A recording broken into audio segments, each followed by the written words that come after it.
Live from the Washington, D.C. area, it's the Inside Scoop. All the news that our viewers want to know.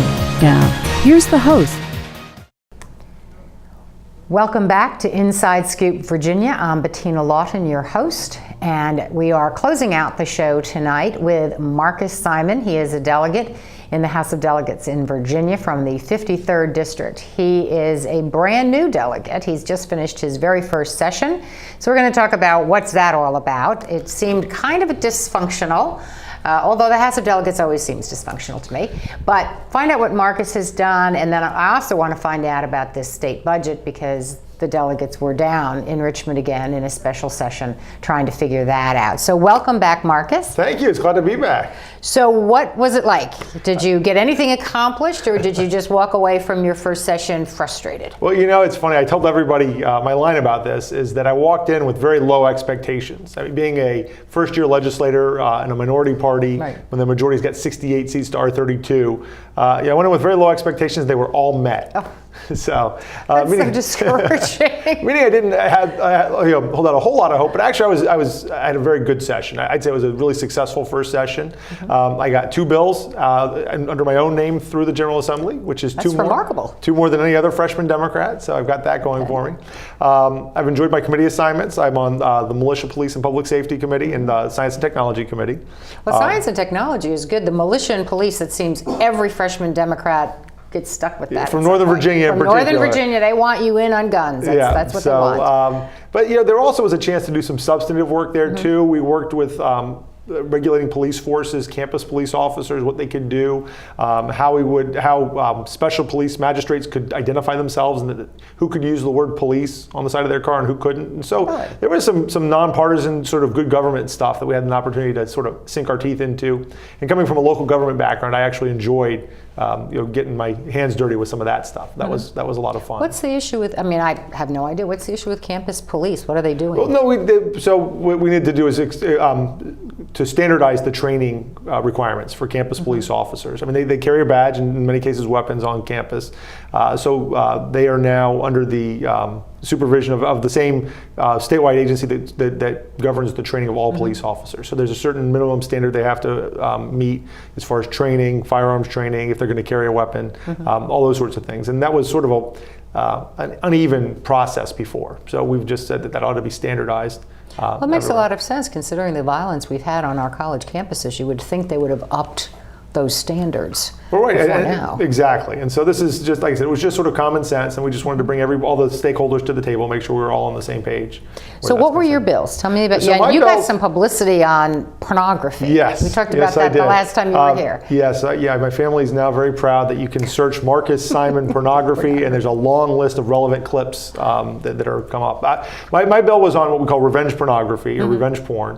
It was House Bill 48, and it was introduced early in the session. Actually, before the session, we pre-filed it. I think I talked here to you about it a little bit with Ken Plum. That bill is going to be the law. It's passed both the House and the Senate, and it's likely to be signed by the governor. The way the process worked, people ask me when I knew that it would probably pass. I knew it would probably pass about 3 weeks after I introduced it, when Rob Bell, who's the chairman of the Courts of Justice Criminal Law Subcommittee, introduced a nearly identical bill.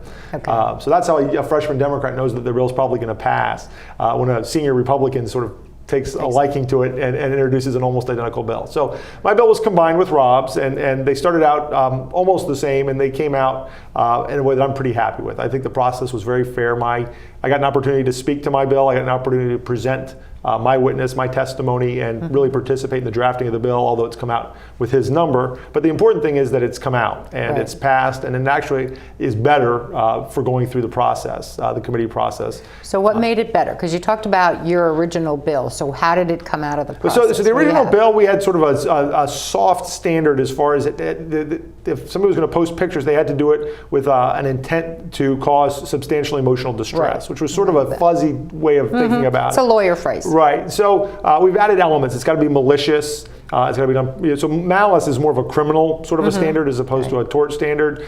So there's got to be malice there. There's got to be an intent to cause this harm. And so we just made it a little more concrete, a little easier for a judge or a prosecutor sort of tick off the elements. Okay. And this is the context in which we can see the malice. This is where we can see that it was done with intent, without permission or without a license to do it. And so, as with a lot of things that went through, also the means of dissemination we went through and we sort of modernized those, because it's not really about photographs or videos anymore. It's about photographic images. Right. It's a moving Facebook, images. social media kind of stuff. So it actually gave us an opportunity to improve the definition of what an image was, how it could be disseminated, and we actually went back one section in the code. There's actually already been a statute against taking sort of the peeping Tom video statute, for lack of a better term, and we actually updated and modernized that so that we could bring that up into the current state of the art. So again, the committee process was good to go through. It was good for the bill, and I think it was good for the law, and I look forward to the governor signing that. Excellent. So what's your second bill? So the bill that I got out with my own name on it was a bill to streamline our real estate disclosure statute. I'm a real estate attorney by trade. This is sort of my wheelhouse. Right. And at closings, I was getting some attorneys that still wanted my clients to sign a certification that nothing had changed regarding the physical condition of the property, as if they had disclosed something about that to begin with. Well, in 2006, we did away with the property disclosure form, and so most sellers don't disclose anything anymore. And that's so is this a buyer beware thing? It's very much a buyer beware state now. Really? In fact, our disclosure form in 2006 really was replaced with what would have been called, and what most states would call, a disclaimer form, where you say, I'm telling you that I'm not telling you anything. The only thing you need to know is don't expect to learn anything from me about the property. Do whatever due diligence you'd like to do yourself. So that changed in 2006, but this form that gets signed at the settlement table never really got updated. What a lot of us did is, starting in 2007, we just stopped using the form because it didn't seem relevant anymore. But the statute technically said you had to have it signed. It ought to have been done. So this really we took about 28 words. I got a bit of a hard time on the floor because it's my first bill up, but took 28 words out of the code. So we decluttered the code. Very good. And that one went through with very little resistance. The Realtor Association actually backed it, made it one of their report card bills, which helped it through the Senate pretty easily. Well, the realtors are a pretty powerful force in Virginia, so it helps to have them backing a bill that you want. Absolutely. It's good to have friends like them. Absolutely. The other bill that I got passed was a charter change to the City of Falls Church city charter. They moved their elections from May to November several years ago. This November, they held their first November election, and they went to organize the city council and realized that the city charter still said they're supposed to wait till July to elect a mayor and a vice mayor and do all those things. So we went ahead and made the quick fix to the city charter to say, not only are we going to have elections in November, we'll now organize in January following a November election. So that one was a pretty easy sell for my colleagues, and I think they thought for a little bit about, well, how can we kill this freshman's bill? But then they said, you know what, this one's pretty good. This one's pretty common sense. We'll let it go. So did the Falls Church have to wait until you got that passed to actually get a new mayor? Or no, they actually went ahead and did it. What we did is essentially ratified their actions. They had a city attorney that said that part of the code had been they relied on the doctrine that it was repealed by implication. Which is sort of a weak place to be. Yeah, so, but you got to go with what you can. You got sometimes. You can't leave your city unorganized for 6 months waiting for it. So this was just a little bit of cleanup for that. That was a good thing to get done.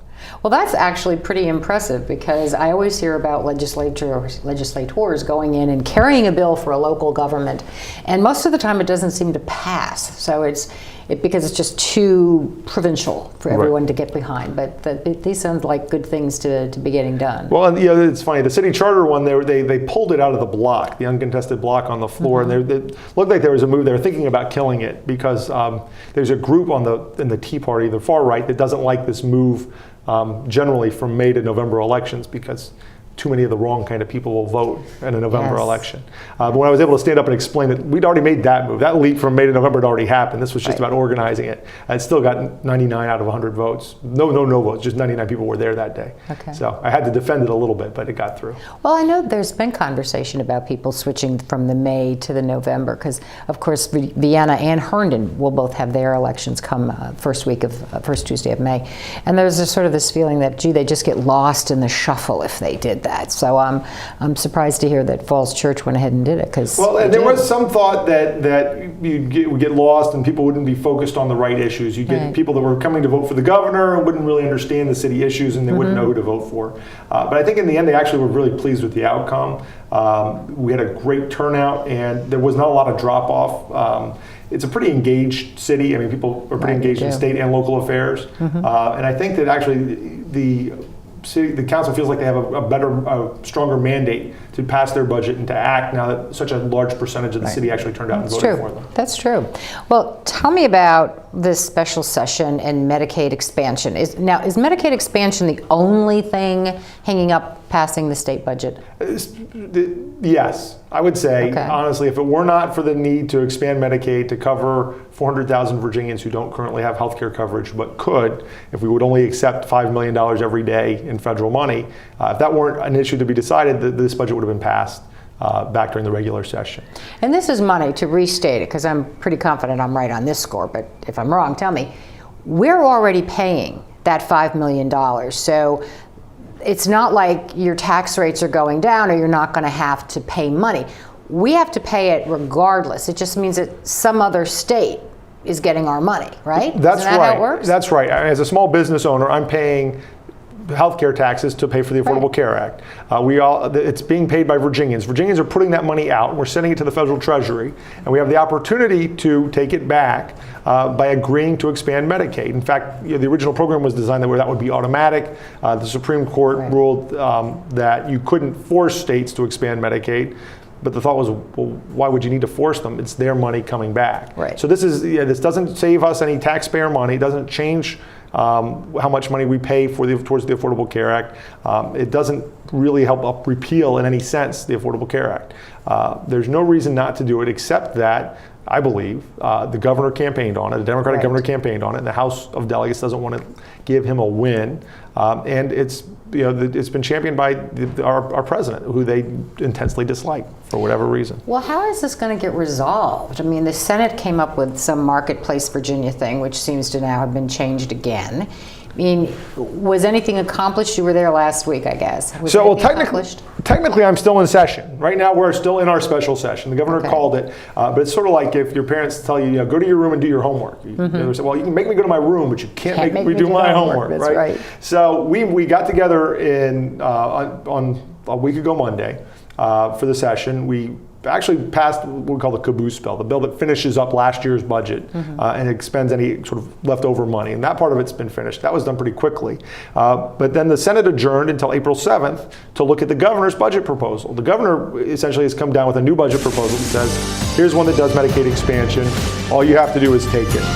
The House said, we're going to lay that one on the table. We're going to pass that by, and we'll introduce our same budget again. So we're back to square one in the House.